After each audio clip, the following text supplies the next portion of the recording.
Good morning, everyone.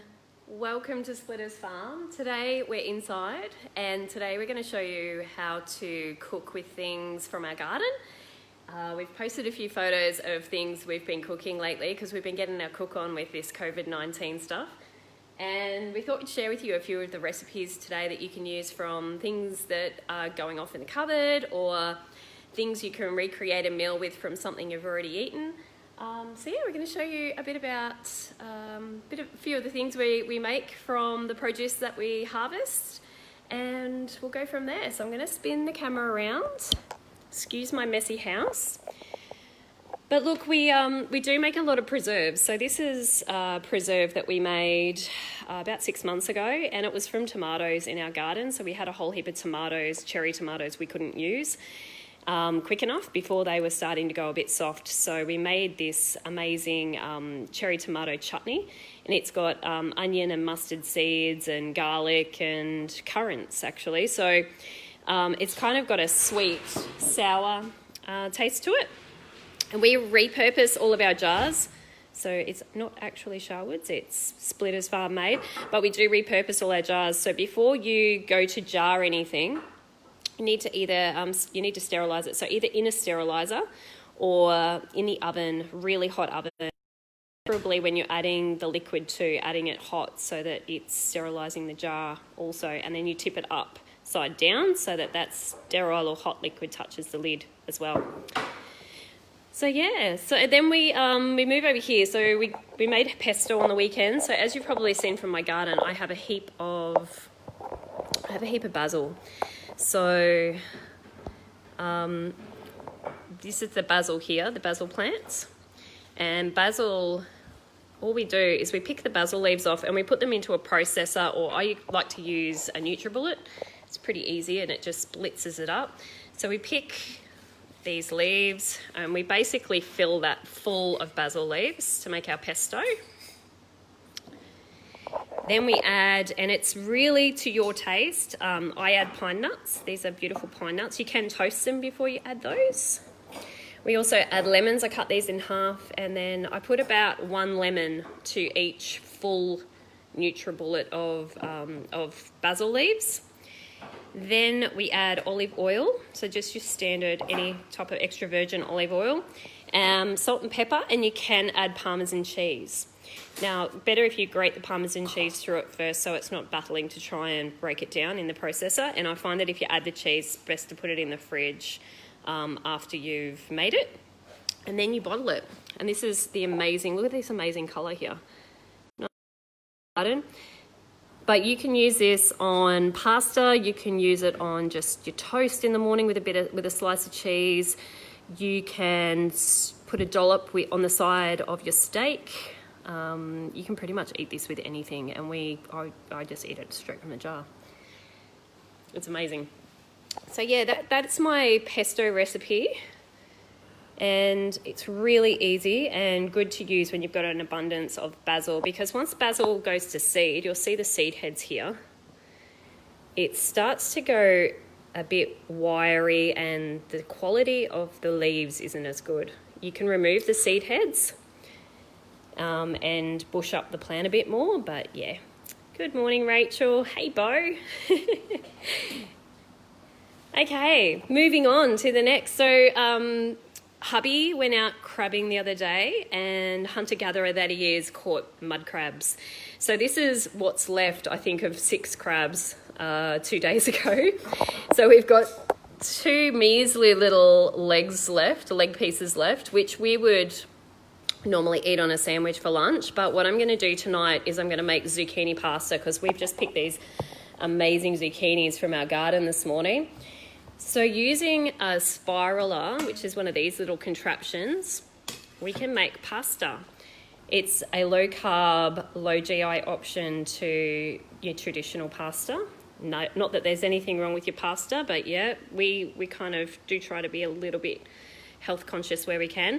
So that is your spiralized pasta, or your zucchini spirals.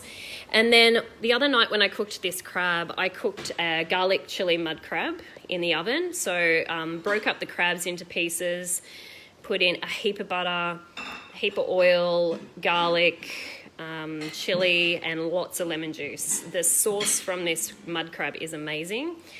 But at the end of it, there's all this sauce in the bottom of the pan. So what I've done is I've bottled that sauce and just stuck that in a jar. Now that's probably going to be right in the fridge for only a few days, but I'm going to use this sauce tonight to dress my pasta. I'll pick out what's left of that crab and I'll stir that through, and I'll put some fresh parsley and chilies and lemon juice through this when I cook it. So that's our dinner tonight.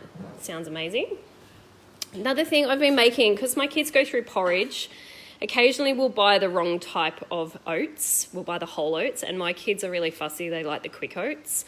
So when we do get the wrong oats, I tend to make these amazing little muesli bar slices. You can add pretty much anything you want to these. These guys can have whatever you want. So whatever's in your cupboard, if you've got currants, sultanas, we've got Turkish apricots, almonds, any type of nut or seed. We've got pepitas here, the little pumpkin seeds. So you can make these muesli bar slices. These ones in particular also have chocolate protein powder. So you can make protein bars from this as well. And I also added, not that it doesn't have already enough fibre, but I also added a little bit of fibre as well. Then what you do is, what I do is I toast the muesli and the nuts first in the oven. It just adds a little bit more of a nutty flavour. And then I add good old butter, lots of it. So once it comes out of the oven, stick it in a huge bowl, add butter, and we also add our amazing Splitters Farm honey from our flow hive. Now, if you don't have honey, you can also use maple syrup. You can use rice malt syrup. You can use all sorts of things depending on how healthy or not healthy you want to be. We're going to go the not healthy option with the butter and honey. And then once that's all combined and the right consistency, I pack it into like an oven tray, and you can do it whatever thickness you like. I whack it back in the oven, keep an eye that it doesn't burn, and then when I think it's toasty enough for my taste, then I pull it out, let it cool, stick it in the fridge. Do not slice it straight away or it will fall apart. So wait till it's nice and hard, it's been in the fridge for a while, and then you can attempt to slice it. Make sure you got your mussels on that day. Another thing we've been making, as you are probably aware, we are a working cattle farm, so we do have access. So when we do have a lot of beef, we do get cuts like your corned beef and your, corned beef, you get your stewed steak, we get your eye fillet, we get all different kind of cuts. There's some cuts that are better than others, obviously, so we tend to go through the good cuts first, and then we end up with kind of your corned meats, your beef briskets and that sort of stuff. What we've done here is created 3 different flavours of jerky. So we've just done this in a dehydrator, and I did on this round, because it's the first time we've made it, we did do some in the oven and some in the dehydrator. I found the dehydrator was better. It was just a bit more of a controlled temperature. So we've got pepper. So that marinade is HP sauce, it's Worcestershire sauce, it's stacks of ground black pepper. I even put pepper, the really ground stuff, they're just cheap and nasty pepper in there as well, just to really, really amp up the pepper flavour. This one here is teriyaki. Oscar's joined me now. He's doing a bit of a dance here, having his smoko for breakfast. What's in your teriyaki, Os? Can you remember what's in your teriyaki recipe? It's a secret recipe. No one has to know. Well, I'll let you in on the secret. It is... Hey, secret recipe! We put teriyaki sauce in. We put soy. You can put ABC sauce, which is that sweet soy, garlic powder. We've put, you can put chili in it as well. A little bit of sugar. We found that the longer we marinated this teriyaki one, it was better. So salt. Yeah, we put a little bit of salt in all of them. And then this one here is your bad boy. This is chili. We use Bundy Burn products. So if you haven't checked out Bundy Burn, they're a local Bundy business, and we sell them in our produce store. But Bundy Burn do a whole range of chili products. They sell online, so check them out. And we have made chili jerky. And that one there, I think we had a bit of lemon juice, some chili, salt, bit of soy as well, just to add that saltiness and things.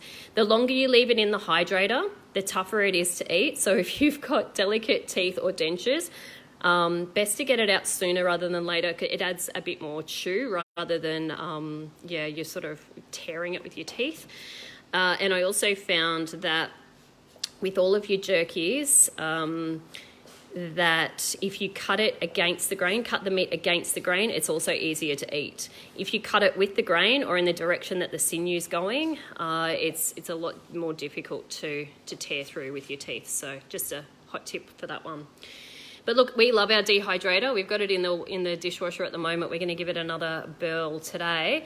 Another thing we've been making heaps of, because as you know, we've got an abundance of pineapples, is just dried pineapple. Great for kids. They're like lollies. It's the healthy lolly, I guess, in a way. Don't eat too much of it, full of fructose, but just tiny little lollies, tiny little pieces of goodness. So whack those in the dehydrator. Dehydrator about 35 hours at 65 degrees for the pineapple.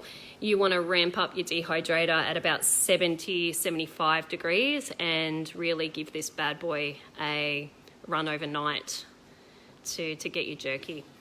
So we've been having a bit of a play, getting our cook on. We encourage you to use everything in your pantry before you go shopping at this point, and really have a go at making some things.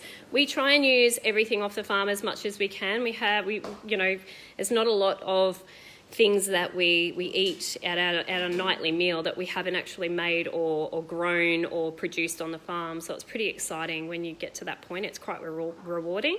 I do have a question here from Rachel about, I think the muesli bars, are they chewy or crunchy? These ones are a little bit of both, I'd say. The longer you leave them out of the fridge, they're quite chewy, and they're a bit thicker. But if you cook them longer in the oven and have them quite thin, that's where you get your crunch from. The longer you toast those oats and things is where you get your crunchy muesli bars from.